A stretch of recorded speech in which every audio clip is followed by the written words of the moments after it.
Good morning sa inyo. Ito mag-asawa. Ganyan gagawin ninyo. Kung walang trabaho yung asawa, magtutulungan kayo. Yan po. Ayan sila. Oh. Ang ganda no? Yun. Masipag. Yan. Yan. Yan yung hanapin ninyo. Magtulungan kayo.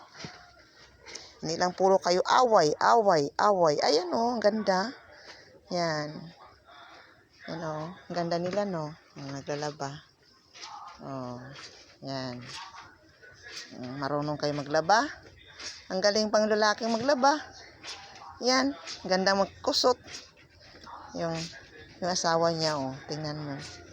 Malinis din niya maglaba. Mabango pa. May pukpuk pa yan. Yan. Ayan. Tingnan nyo. Ang ganda no. Yan ang gagawin ninyo. Yan. Marami pa yan siyang labahin doon sa bahay nila. Kasi nakapagod naman palagi lang silang laban ng laba. Wala kasi trabaho yung asawa niya. Tumulong niya sa asawa ng babae. Yan. Thank you sa pagpanood. God bless.